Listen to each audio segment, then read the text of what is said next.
سمجھنا ہے تو ذرا ہم سے سمجھو. سورہ توبہ کی آیت نمبر 24. قرآن کا 10واں پارہ سورہ توبہ کی آیت نمبر 24. اللہ فرماتا ہے قل ان کان آباؤکم وابناؤکم واخوانکم وازواجکم وعشیرتکم واموال اقترفتموها وتجارة تخشون کسادها ومساکن ترضونها. اللہ تعالیٰ نے 8 چیزوں کا نام. بڑے غور سے سنیے گا, میرے پاس صرف قرآن اور حدیث سے کوئی تیسری چیز نہیں ہے میرے بھائی. اور میں بہت مجبور ہوں, میں نہیں چاہتا کہ رات کو 2 بجے مجھے آپ کے سامنے لائے. میں چاہتا ہوں کہ ایسے ٹائم مجھے تقریر کا موقع دیا جائے جب آپ غور سے میری بات کو سنیں اور میں اچھے طریقے سے سمجھا سکوں. لیکن میں جانتا ہوں یہ بہت مشکل کام ہے. رات کے 2 بجے ہیں, آپ کو نیند بھی آئے گی, بہت ساری باتیں آپ کے سر کے اوپر بھی جائیں گی. میں کوشش کروں گا آپ کو اپنی بات سنانے. اللہ نے 8 چیزوں کا نام. اللہ فرماتا ہے کہ اے میرے نبی آپ اعلان کر دیجئے قل ان کان آباؤکم, اے میرے نبی آپ اعلان کر دیجئے کہ اے مسلمانوں 8 چیزیں ایسی ہیں جن سے تم بہت زیادہ محبت کرتے ہو. 8 چیزیں ایسی ہیں جن سے تم بہت زیادہ پیار کرتے ہو. سب سے پہلی چیز قل ان کان آباؤکم, اگر تم اپنے باپ سے پیار کرتے ہو. کون اپنے باپ سے پیار کرتے ہو؟ کوئی بدنصیب ہوگا, کوئی بدبخت ہوگا, کوئی نامراد ہوگا جو اپنے باپ سے محبت کرتا ہے. ورنہ جس کے اندر کامن سینس ہے, جس کے اندر ذرا سی عقل ہے, سوجھ بوجھ ہے, وہ اپنے باپ کی عزت کرے گا, باپ کی قدر کرے گا. وہ جانتا ہے باپ نے میرے لیے کتنی تکلیف ہے. دنیا میں کبھی ماں باپ کو مت ستانا میرے بھائی, ورنہ دنیا ہی میں اللہ تعالیٰ سزا دے گا. 2 گناہ ایسے ہیں جس کی سزا اللہ آخرت میں تو دے گا ہی دے گا, دنیا میں بھی اللہ اس کی سزا دے گا. اللہ کے پیارے نبی فرماتے ہیں اثنان یعجلہم اللہ فی الدنیا, 2 گناہ ایسے ہیں جن کی سزا اللہ تعالیٰ دنیا ہی کے اندر دے دیتا ہے. کون سے 2 گناہ ہیں؟ فرمایا البغی وعقوق الوالدین, کسی کے اوپر ظلم کرنا اور ماں باپ کو تکلیف دینا, ماں باپ سے رشتہ کاٹنا, ماں باپ کو ستانا. یہ 2 گناہ ایسے جن کی سزا اللہ تعالیٰ دنیا ہی کے اندر دے دیتا ہے. تو اللہ فرماتا ہے کہ اے ایمان والو, اگر تم اپنے باپ سے پیار کرتے ہو, وَأَبْنَاؤُكُمْ, اور اگر تم اپنی اولاد سے محبت کرتے ہو, اپنے بچوں سے پیار کرتے ہو, اپنے بیٹوں سے پیار کرتے ہو, وَإِخْوَانُكُمْ, اور اگر تم اپنے بھائیوں سے پیار کرتے ہو, وَأَزْوَاجُكُمْ, اور اگر تم اپنی بیویوں سے پیار کرتے ہو, وَعَشِيرَتُكُمْ, اور اگر تم اپنے خاندان اور برادری سے محبت کرتے ہو, وَأَمْوَالٌ اقْتَرَفْتُمُوهَا, اور اگر تم پیسے سے, مال سے, جس کو تم کماتے ہو, محنت کر کے پیسہ لاتے ہو, اگر تم اس پیسے سے پیار کرتے ہو, وَتِجَارَةٌ تَخْشَوْنَ كَسَادَهَا, اور اگر تم بزنس اور کاروبار سے محبت کرتے ہو, جس کاروبار کے مندی کا شکار ہونے سے تم ڈرتے ہو. کاروباری کو سب سے زیادہ ڈر کیا ہوتا ہے؟ کہیں میرا کاروبار بیٹھ نہ جائے, کہیں میرے کاروبار میں مندی نہ آ جائے. وَتِجَارَةٌ تَخْشَوْنَ كَسَادَهَا, اور اگر تم اپنے بزنس اور کاروبار سے محبت کرتے ہو, جس کے مندی کا شکار ہونے سے تم ڈرتے ہو, وَمَسَاكِنُ تَرْضَوْنَهَا, اور اگر تم اپنے گھر بار سے, اپنے گھروں سے محبت کرتے ہو. اللہ ان 8 چیزوں کا نام لینے کے بعد فرماتا ہے میرے بندو, اگر ان 8 چیزوں سے تم محبت کرتے ہو, أَحَبَّ إِلَيْكُمْ مِنَ اللَّهِ وَرَسُولِهِ وَجِهَادٍ فِي سَبِيلِهِ, اگر ان 8 چیزوں کی محبت اللہ سے زیادہ ہو جائے, رسول سے زیادہ ہو جائے, اور اللہ کی راہ میں جہاد سے زیادہ ہو جائے, فَتَرَبَّصُوا حَتَّى يَأْتِيَ اللَّهُ بِأَمْرِهِ, تو تم اللہ کے عذاب کا انتظار کرو. اب آج ذرا اپنے گریبانوں میں جھانک کے دیکھو میرے بھائی کہ باپ سے زیادہ محبت ہے کہ نبی سے زیادہ محبت ہے, اولاد سے زیادہ محبت ہے کہ نبی سے زیادہ محبت ہے, بھائی سے زیادہ محبت ہے کہ نبی سے زیادہ محبت ہے, بیوی سے زیادہ محبت ہے کہ نبی سے زیادہ محبت ہے. کہنے کو تو ہر آدمی کہے گا کہ نہیں صاحب ہم تو سب سے زیادہ اپنے نبی سے پیار کرتے ہیں۔ اگر نبی سے پیار کرتے ہو تو بیوی کو بے پردہ لے کر کے تم پورنیہ بازار میں کیوں؟ اگر نبی سے پیار کرتے ہو تو اولاد کے لیے تم نے سود اور بیاج کا دھندا کیوں کیا؟ اگر نبی سے زیادہ پیار کرتے ہو تو بہترین گھر بنانے کے لیے تم نے حرام کمائی تو کیوں چنا؟ اگر تم اپنے کاروبار سے زیادہ نبی سے پیار کرتے ہو تو اپنے کاروبار کے لیے تم نے نماز کو کیوں چھوڑا؟ تم نے مسجد میں جانا کیوں چھوڑا؟ میرے بھائیو، اللہ تبارک و تعالیٰ نے سورہ توبہ کی اس آیت میں کسوٹی بتا دی ہے۔ اللہ نے کسوٹی بتا دی ہے، پرکھو اپنی محبت کو۔ اگر یہ 8 چیزوں کی محبت تمہیں اللہ سے بڑھ کر کے ہے، رسول سے بڑھ کر کے ہے، اور اللہ کی راہ میں جہاد سے بڑھ کر کے ہے، فَتَرَبَّصُوا حَتَّىٰ يَأْتِيَ اللَّهُ بِأَمْرِهِ، تو تم اللہ کے عذاب کا انتظار کرو۔ صحابہ نے کوئی جلوس نہیں نکالا، صحابہ نعرے نہیں لگاتے تھے، صحابہ کے گھروں میں جھنڈیاں نہیں لگتی تھی، مگر صحابہ اس کسوٹی پر پورے پورے اترتے تھے۔ صحابہ اللہ کے پیارے نبی سے سچی محبت کرتے تھے۔ جب موقع پڑا انہوں نے اپنے ماں باپ کو بھی قربان کر دیا، موقع پڑا اپنی اولاد کو بھی قربان کر دیا، موقع آیا اپنے جان و مال کو قربان کر دیا، موقع آیا تو سب کچھ قربان کر دیا۔ عبداللہ ابن ابی کو دیکھو، بہت بڑا منافق ہے، منافقوں کا سردار ہے۔ عبداللہ بن ابی نے اللہ کے نبی کو گالی دے دی، برا بھلا کہہ دیا۔ عبداللہ بن ابی کے بیٹے کو پتا چلا۔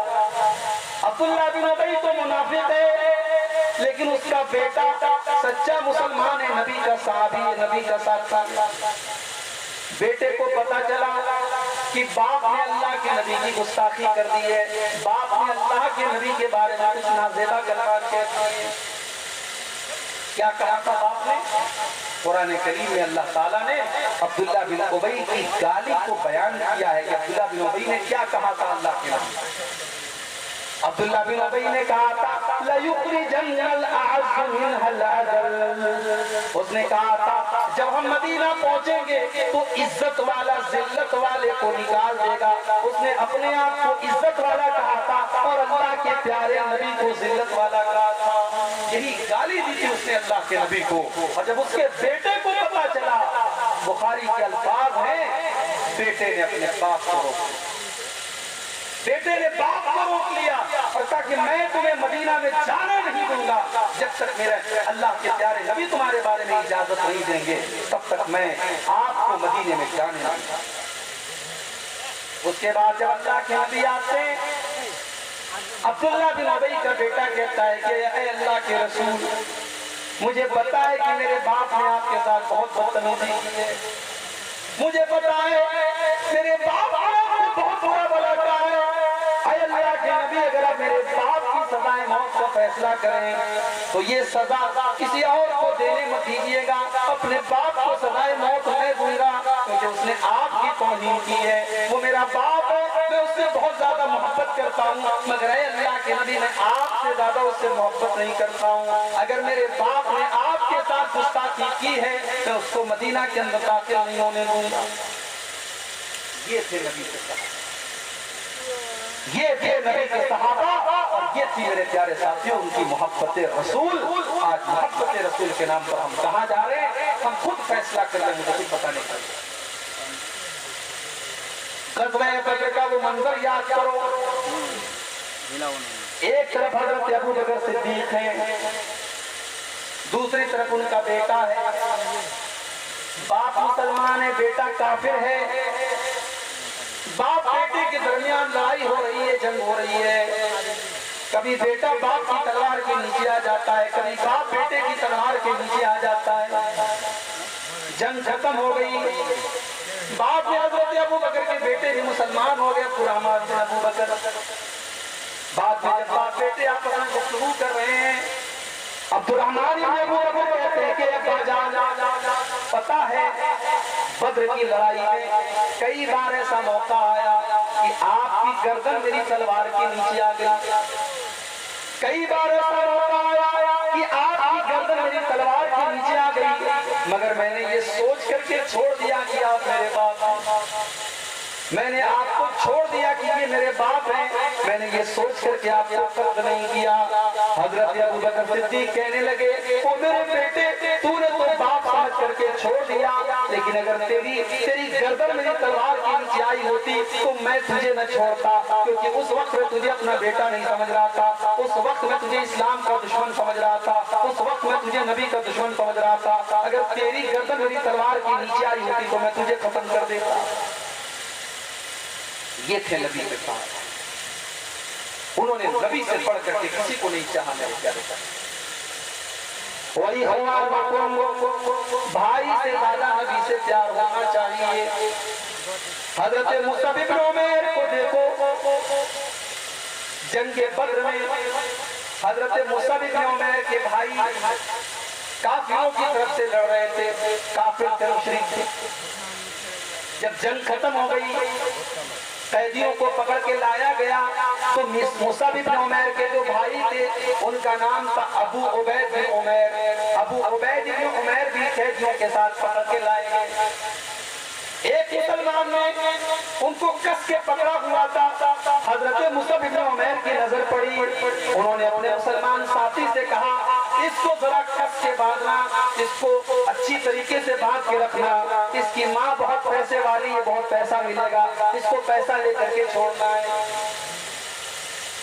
مصعب بن عمیر کا بھائی حیران، اس نے کہا تو میرا بھائی ہو کے ایسی بات کر، تو میرے بارے میں کہہ رہا ہے اس کو کس کے باندھو، اس کو مضبوطی سے باندھو، اور تو یہ بھی کہہ رہا ہے کہ اس کی ماں کے پاس پیسہ بہت زیادہ ہے۔ ارے تو میرا سگا بھائی ہے، تیرے جسم کے اندر وہی خون دوڑ رہا ہے، میرے جسم کے اندر دوڑ رہا ہے، لیکن تو آج اس طریقے سے میرے بارے میں بات کر رہا ہے، آخر کیا وجہ ہے، کیا بات ہے؟ حضرت مصعب بن عمیر کہتے ہیں انہو اخی دونک، او میرے بھائی، کل تک تو میرا بھائی تھا، لیکن آج اسلام نے میرے اور تیرے درمیان دیوار کھڑی کر دی ہے، آج تو میرا بھائی نہیں ہے، آج یہ میرا بھائی ہے جس نے تجھ کو گرفتار کر کے رکھا ہے، جس نے تجھ کو پکڑ کر کے رکھا ہے، یہ میرا بھائی ہے، تو میرا بھائی ہے۔ یہ تھی صحابہ کی نبی صلی اللہ علیہ وسلم، خاندان اور برادری کی محبت، بیوی کی محبت، صحابہ ان سب سے پڑھ کر کے اپنے نبی سے پیار کرتے تھے میرے پیارے ساتھی۔ حضرت حنظلہ رضی اللہ تعالیٰ عنہ کو دیکھو، نئی شادی ہوئی ہے اور شادی کی پہلی ہی رات جب وہ اپنے بیوی کے ساتھ ہیں، اللہ کے پیارے نبی کی طرف سے یہ اعلان ہوتا ہے میدان جنگ میں جانا ہے، میدان جہاد میں جانا ہے، لڑائی کا اعلان ہو چکا ہے، فوراً نکلنے کا آرڈر دے دیا گیا، سارے صحابہ نکلنے لگے، حضرت حنظلہ رضی اللہ تعالیٰ عنہ اپنی بیوی کو چھوڑ کر کے جانے لگے۔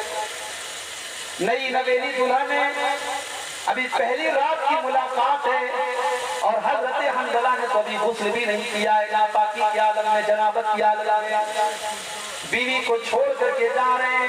بیوی نے کہا کہ کم سے کم آپ پاکی حاصل کر لے، کہا کہ اتنا ٹائم نہیں ہے، اللہ کے نبی کی طرف سے اعلان ہو چکا ہے میدان جنگ میں جانا ہے، میں واپس اگر زندہ آیا تو میں غسل کر لوں گا، ابھی میرے پاس غسل کرنے کی فرصت بھی نہیں ہے۔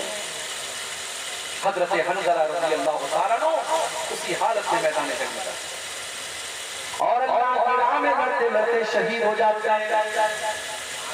جنگ کے بعد جب شہیدوں کی لاشوں کو اکٹھا کیا جانے لگا، اللہ کے پیارے نبی نے فرمایا او لوگو کیا ان لاشوں میں تمہیں تو حنظلہ کی لاش بھی نظر آ رہی ہے؟ صحابہ نے تلاش کیا، حنظلہ کی لاش ملی، صحابہ نے دیکھا حنظلہ کے بالوں سے پانی گر رہا ہے، ایسا لگ رہا ہے کہ حنظلہ نے ابھی غسل کیا ہے، ایسا لگ رہا ہے کہ حنظلہ نے انہوں نے ابھی غسل کیا ہے، ابھی انہوں نے اپنے بدن کے اوپر پانی ڈالا ہے۔ صحابہ کہنے لگے اے اللہ کے نبی یہ منظر سمجھ میں نہیں آ رہا ہے کہ حنظلہ کے بالوں سے پانی کو ٹپک رہا ہے۔ اللہ کے نبی نے فرمایا او لوگو میں فرشتوں کو دیکھ رہا ہوں کہ فرشتے حنظلہ کو غسل دے رہے ہیں، یہ جنابت کی حالت میں جنگ کے میدان میں آئے تھے، یہ ناپاکی کی حالت میں جنگ کے میدان میں آئے تھے، اور آج جب یہ شہید ہو گئے تو فرشتے ان کو غسل دے رہے ہیں۔ بیوی سے محبت، بیوی سے پیار تھا، مگر نبی سے بڑھ کر کے پیار نہیں تھا میرے بھائیوں. بیوی کو چھوڑ کر کے نبی کے اعلان پر گئے اور اللہ کی راہ میں شہید ہو گئے. یہ تھے نبی کے صحابہ. قُلْ إِنْ كَانَ آبَاؤُكُمْ وَأَبْنَاؤُكُمْ وَإِخْوَانُكُمْ وَأَزْوَاجُكُمْ وَعَشِيرَتُكُمْ وَأَمْوَالٌ اقْتَرَفْتُمُوهَا وَتِجَارَةٌ تَخْشَوْنَ كَسَادَهَا. صحابہ تجارت سے اور بزنس سے بھی زیادہ اللہ کے نبی سے محبت کرتے تھے. حضرت صہیب رومی کو دیکھو, یہ بہت بڑے بزنس مین ہیں, بہت بڑے ویاپاری ہیں, کاروباری ہیں. اللہ کے پیارے نبی مدینہ جا چکے ہیں, سارے صحابہ مدینہ جا چکے ہیں. کچھ صحابہ ایسے جو ابھی تک مکہ میں موجود ہیں, انہی میں سے حضرت صہیب رومی بھی ہیں. صہیب رومی جو بچپن میں غلام بن کر کے مکہ میں آئے تھے اور بعد میں مکہ میں رہ کر کے انہوں نے پیسہ کمایا, مال کمایا, بزنس کیا اور آج سارا مال لے کر کے وہ مدینہ جانے لگے. جب صہیب رومی مدینہ جانے لگے, مکہ کے کافروں نے ان کے اونٹ کی نکیل کو پکڑ لیا. کہا ہے صہیب کہاں جا رہے ہو؟ کہا میں یثرب جا رہا ہوں, مدینہ جا رہا ہوں. کہا ہے صہیب ہم تمہیں مدینہ نہیں جانے دیں گے. اتیتنا سعلوکا لا مال لک. اے صہیب جب تم مکہ میں آئے تو تمہارے پاس ایک پھوٹی کوڑی نہیں تھی, ایک پیسہ بھی نہیں تھا, اور آج جب تم نے پیسہ کرا لیا تم سارا کا سارا مال لے کر کے مدینہ جا رہے ہو. اے صہیب ہم تمہیں مدینہ نہیں جانے دیں گے, مدینہ نہیں جانے دیں گے. حضرت صہیب نے کہا میں تو اپنے نبی کے بغیر نہیں رہ سکتا, میں تو مدینہ جاؤں گا. کہ ٹھیک ہے اگر تمہیں جانا ہے تو تم جاؤ, لیکن اپنا مال اور اپنا پیسہ یہ تم کو چھوڑ کے جانا چاہیے. حضرت صہیب رومی رضی اللہ تعالیٰ عنہ نے 10 سیکنڈ بھی نہیں لگایا اور سارا مال اور زندگی بھر کی ساری کمائی انہوں نے مکہ والوں کو دے دی اور کہا کہ اگر تم یہ پیسہ لے لو اور یہ کمائی لے لو لیکن مجھے مدینہ جانے کی اجازت دیتے ہو تو ٹھیک ہے, تم یہ پیسہ لے لو لیکن مجھے مدینہ جانا. حضرت صہیب رومی نے اپنی زندگی بھر کی کمائی ان کے حوالے کر دی اور خالی ہاتھ وہ مدینہ پہنچے. جب مدینہ پہنچے تو اللہ کے نبی فجر کی نماز پڑھا رہے تھے. حضرت صہیب رومی جلدی سے پہنچے, وضو کیا, نماز میں شامل ہوئے. جب اللہ کے نبی نے سلام پھیرا, صہیب رومی کو دیکھا, اللہ کے نبی نے کھڑے ہو کر کے صہیب رومی کو گلے لگایا اور آپ نے فرمایا اے صہیب ربحت البیع ربحت البیع. اے صہیب تو نے بہت فائدے کا سودا کیا ہے, تو نے بہت منافع کا سودا کیا ہے, تو نے کوئی گھاٹے کا سودا نہیں کیا ہے, تو نے سب کچھ قربان کر کے اپنے نبی کا ساتھ دیا ہے, تو نے بہت منافع کا سودا کیا ہے.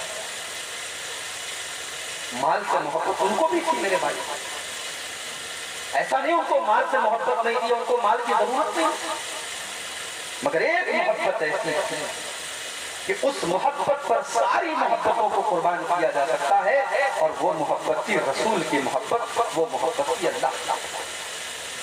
حضرت صہیب رومی رضی اللہ تعالیٰ نے اپنا سب کچھ قربان کر دیا اور اللہ کے پیارے نبی کے پاس چلے گئے. یہ تھی صحابہ کی نبی سے محبت. ہم کیا محبت کا مطلب سمجھتے ہیں؟ ہم نے تو محبت کو مذاق بنا کر رکھا ہے. ہم تو محبت کے نام پر وہ سارے کام کر رہے ہیں جس کی نبی کی سنت پہ اور نبی کی شریعت میں جس کی کوئی گنجائش نہیں. میرے پیارے ساتھیوں, جس کو نبی سے محبت ہوگی وہ نبی کی اتباع کرے گا, وہ نبی کے نقش قدم پر چلے گا, وہ نبی کی سنتوں پر چلے گا. اللہ قرآن میں کہتا ہے, سورہ آل عمران کی آیت نمبر 41 میں کہتا ہے قُلْ إِن كُنتُمْ تُحِبُّونَ اللَّهَ فَاتَّبِعُونِي يُحْبِبْكُمُ اللَّهُ. اے نبی آپ اعلان کر دیجئے اگر تم اللہ سے محبت کرتے ہو تو نبی کی اتباع کرو, نبی کی پیروی کرو. صحابہ کیسے پیروی کرتے تھے اللہ کے راستے؟ اللہ کے نبی صحابہ کے ساتھ جا رہے ہیں, سفر کے دوران نماز کا ٹائم ہو گیا. اللہ کے نبی نے صحابہ سے کہا کہ جوتا پہن کر کے نماز پڑھ لو. پتہ چلا کہ اگر جوتا پاک صاف ہو اور سفر کے حالات ہوں, جنگل وغیرہ کا معاملہ ہو اور جوتا اتارنے میں دقت کی بات ہو تو جوتا پہن کر کے کے نماز پڑھ سکتے ہیں؟ اللہ کے نبی جوتا پہن کے نماز پڑھنے لگے، صحابہ بھی پیچھے جوتا پہن کر کے نماز پڑھنے. نماز کے دوران اللہ کے نبی نے اپنے جوتے اتار دیے. صحابہ نے دیکھا اللہ کے پیارے نبی نے اپنے جوتے اتار دیے، صحابہ نے بھی فوراً اپنے جوتے اتار دیے. جب اللہ کے پیارے نبی نے سلام پھیرا، آپ نے پوچھا ما حملکم علی القاء نعالکم، اے میرے صحابہ میں نے تو جوتے اس لیے اتارے کیونکہ جبریل علیہ السلام نے آ کر کے مجھ کو بتایا تھا کہ میرے جوتے میں گندگی لگی ہے، اس لیے مجھے جوتا اتارنا پڑا. اے میرے صحابہ تم نے جوتا کیوں اتارا؟ صحابہ نے کہا اے اللہ کے نبی رأیناک لبست نعالک، ہم نے دیکھا کہ آپ جوتا پہن کر کے نماز پڑھ رہے ہیں، ہم بھی جوتا پہن کر کے نماز پڑھنے لگے. ہم نے دیکھا آپ نے جوتے اتار دیے، ہم نے بھی جوتے اتار دیے. ہم تو آپ کی پیروی کرنے والے، ہم تو آپ کی اتباع کرنے والے اور آپ کے نقش قدم پر چلنے والے ہیں. آپ نے جوتا اتارا، ہم نے اتار دیا، آپ نے پہنا، ہم نے پہن لیا. یہ ہے محبت رسول. محبت رسول یہ ہے کہ نبی نے جہاں جوتا اتار دیا وہاں جوتا اتار دیا جائے، اور نبی نے جہاں جوتا پہن لیا وہاں جوتا پہن لیا. صحابہ نے اس کو محبت رسول سمجھا ہے میرا پیارا. اور ربیع الاول کا مہینہ اگر ایک طرف نبی کی پیدائش کا مہینہ ہے تو دوسری طرف نبی کی وفات کا مہینہ. اگر اسلام میں کسی کی پیدائش کی خوشی ہے تو پھر کسی کی موت کا غم نہیں ہونا چاہیے. لیکن اسلام ان سب فضولیات سے پاک ہے میرے پیارے پیارے. اور جس کو یہ یاد ہے کہ ربیع الاول کے مہینے میں اللہ کے نبی پیدا ہوئے، اس کو یہ بھی یاد ہونا چاہیے کہ اسی مہینے میں اللہ کے نبی کا انتقال ہوا. اچھا آپ کو یہ پتا ہے ربیع الاول کے پہلے کون سا مہینہ آتا ہے؟ آپ لوگ بتائیے کون سا مہینہ آتا ہے ربیع الاول کے؟ معلوم ہے؟ جنوری، فروری، مارچ، اپریل سب کو آتا ہے. اسلامی کیلنڈر کے 12 مہینوں کا نام بھی ہمیں اور آپ کو نہیں پتا. وضع میں تم نصارہ تو تمدن میں ہنود، یہ مسلمان ہیں جنہیں دیکھ کے شرمائے. آج کے مسلمان کو اسلامی 12 مہینوں کے نام بھی نہیں پتا. اگر پوچھا جائے کہ اسلامی کیلنڈر کا پہلا مہینہ کون ہے تو بہت سارے لوگ یہ بھی نہیں بتا پائیں گے پہلا مہینہ کون ہے. ربیع الاول کے پہلے مہینہ کون سا آتا ہے؟ سفر کا. سفر کی آخری تاریخ 28 یا 29 تاریخ ایک انصاری صحابی کے جنازے میں اللہ کے نبی گئے ہوئے تھے. جنازے سے آپ لوٹ رہے تھے، آپ کے سر میں شدید درد شروع ہوا. آپ جب گھر پر تشریف لائے آپ نے اماں عائشہ سے فرمایا عائشہ میرے سر میں بہت تیز درد ہو رہا ہے. اماں عائشہ نے فرمایا اے اللہ کے نبی آج تو میرے سر میں بھی بہت زیادہ درد ہو رہا ہے. آپ نے فرمایا عائشہ لو مت قبلی لغسلتک وکفنتک. اے عائشہ چلو ایک وعدہ تم سے کرتا ہوں، اگر تمہاری موت مجھ سے پہلے ہو گئی، تم دنیا سے مجھ سے پہلے چلی گئی، تمہارا انتقال ہو گیا، تو اے عائشہ میں تمہیں غسل دوں گا اور میں تمہیں کفناؤں گا. میں اپنے ہاتھوں سے تمہیں غسل دوں گا اور اپنے ہاتھوں سے کفناؤں گا. اماں عائشہ نے فرمایا اے اللہ کے نبی آپ کو یہی چاہتے ہیں میں مر جاؤں اور آپ میری جگہ کوئی سوکن لے آئیں اور میرے گھر میں کسی دوسری عورت کو لا کر کے بسائیں. آپ نے اماں عائشہ کے ساتھ ہنسی مذاق بھی کیا. لیکن میرے پیارے ساتھیوں یہی دن تھا جس دن سے اللہ کے نبی کی بیماری کا آغاز ہوا، آپ کے مرض الموت کا آغاز ہوا، اور اس بیماری کے اندر 13-14 دن تک مبتلا رہے اور 12 ربیع الاول کو آپ کا انتقال ہوا. 13-14 دن تک آپ بیماری بڑھنے لگی. اسی بیماری کی عالم میں مدینہ سے 10 کلومیٹر دور شہدائے احد کا قبرستان ہے، اللہ کے نبی مدینہ سے 10 کلومیٹر دور شہدائے احد کے قبرستان پر جاتے ہیں اور وہاں کھڑے ہو کر کے ان کے لیے دعا کرتے ہیں، یا ایک روایت کے مطابق وہاں کھڑے ہو کر کے جنازے کی نماز پڑھتے ہیں۔ 8 سال کے بعد جنگ احد ہوئی ہے تو